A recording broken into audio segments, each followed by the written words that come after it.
it's already so hard out there. I wish people would quit doing just this one thing. Hey there, welcome back to The Journey. This is Brandon here. Thank you, as always, for hanging out and sharing your time with me. I do appreciate that. Today, I want to get into a story that just happened over the last week that it kills me to watch people like lose their self-worth and their self-confidence because of what other people may or may not think. And sometimes it's not even something that actually happens. It's something that gets people they just get kind of down on themselves, and sometimes it's something completely out of anyone's control, and sometimes it's just an accident. And so one of the things I wanted to talk about was I have I know someone that reached out to me the other day. They put in an application. They don't like to move around a lot. Anything. This is not in the real estate world, by the way, but it will translate, and I'll share with you how it does that here in a minute. But they put out an application to try. Somebody recommended them for a position within their overall company, and they put in their application and was super nervous about it. The very next morning, got a rejection letter, and they reached out to me and they're like, "Well, already got rejected." A great boost to my self-esteem. Very upset, very saddened by the fact that they got rejected. And when it immediately came back to me, I was like, man, that kind of sucks that happened. But at the same time, what sucks even worse is the mentality or the mental space, the makeup that this person feels so low about themselves that they put into a job, and they were being validated by the fact that they got rejected, and so quickly too, right? And so my thought initially was, you know what? Maybe there was already somebody there. They already had somebody in the position. We find that out here in Vegas, like that's huge, right? You put in your application, or they just to find out the job was just posted just as a formality because somebody else already got the job. Unfortunately, it's super annoying, but everything's happened in this world, and people complain about so much stuff that you gotta post it. Makes no sense to post it. You already got it filled, and you're wasting people's time. However, that can happen quite often, and so I said, maybe that was the case. But then I was also like, don't let somebody's 60-second snapshot of you determine your worth to them just because they saw it they looked at it briefly. I mean, that application went in probably maybe Monday evening, then Tuesday morning got there. So if you're thinking about something like an HR director that was coming in, like they didn't get a chance to review it at all. They just, it was either they already had somebody and they just sent out a rejection, or maybe there was an error. Like so many applications and things like that right now for jobs, resumes, all these things are being reviewed by AI and kicking people out automatically, which AI is great. I use it all the time. But it's also not perfect either. So it might read something as an absolute that's not, and would reject somebody depending on how they put it in there. So there's all these different things where you're worried about somebody gauging who you are. Don't let them dictate who you are, because for 60 seconds they looked at a resume, or a couple minutes they looked at it, or AI kicked them out, or a filter that they have set already kicked you out. Like, go on interviews, go get different jobs. I'll bring this up. It was kind of funny because I was telling this person the other day, I go, I didn't get a call back from after an interview I'd already been on, and I was actually kind of feeling pretty, I don't want to say cocky, but I was very confident in my interview abilities. This was probably like 2013 maybe, and I wanted to be a social media marketer, and so that's why I was going to go work for them, or trying to work for them. And one of the last questions asked me if I had any questions, and I was like, yeah, why should I want to work with you or work for you?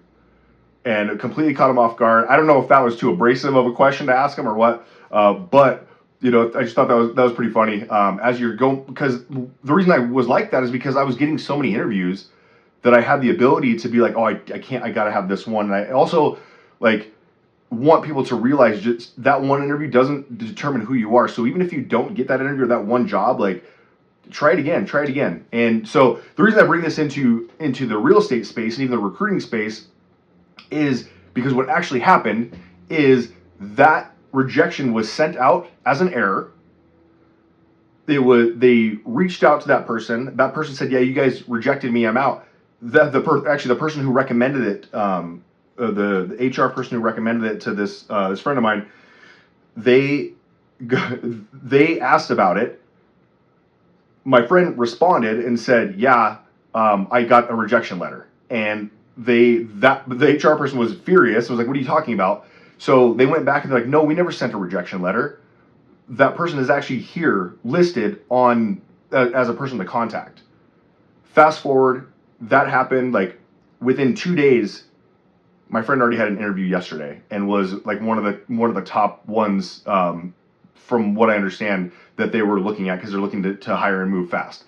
And so, with that being said, is that like all this pain and agony that was created over something that wasn't even supposed to happen, and then all of a sudden, well, hey, guess what? You were good enough. You're actually at the top of the list of the people that we want. But whatever the error was, whether it's human error, whether it's AI error, or whether other tech error, something happened that doesn't have anything to do with that person's value and who that person is and how great that person is. But sometimes we're reduced to that. And so I wish people would quit thinking that. And the same thing when it comes to, whether you're agent attraction, recruiting, selling homes, getting new clients. A lot of the times agents aren't calling people, either whatever your lead is, because of fear of the rejection, that in that split moment that person's not gonna respond to you, or maybe they're not gonna call you back. Maybe, my dad is very much like this. If he texts you and you haven't texted back in a few hours, it's very upsetting to him, because he's like, well, you never did anything. And like, I'll tell him, or never got a response, but I'll tell him like, hey, I got a call, or I was doing something. I pulled out my phone, saw that you text, accidentally hit red and stuck it back in my pocket, and then got busy doing stuff and then forgot that happened. Or like right now, I use my phone to record. So when I'm using my phone to record, I go into do not disturb. I have a terrible habit of leaving it in do not disturb, and I'll miss calls and not even see that somebody called until tomorrow, which is not a good practice. I will tell you that. Full disclosure, not a good practice at all. But that's not. I'm not ignoring him. I'm not ignoring the people. But what happens is often there are other things going on that's not just you not wanting to respond. And so when agents are reaching out to clients or other agents, or they're not getting a call back, or they're just assuming the worst, and that person doesn't want to talk to them for whatever reason, just remember, there's all kinds of other things that are going on that don't necessarily mean that you're a piece of crap and nobody likes you and nobody wants to talk to you and all that stuff. But unfortunately, a lot of times that's where we go. And so that's one of the things I'd really like for agents, not just agents, anybody listening to this. You don't have to be an agent. You can be whoever you are. Understand that you have worth, and it's not the snapshot of what somebody may see of you, and they're basing their decision on that. Like, because in reality, when a resume comes across, if you have 100 resumes to go through and you need to hire in 2 weeks, how much time, like, how are you sorting through that? And I know a lot of AI is going through right now, but if AI doesn't like it for whatever reason, it doesn't necessarily have to kick out and say, hey, I didn't like it because of this. It doesn't meet this criteria. Reading through the resumes, it doesn't have this, and this, anything, or whatever it is.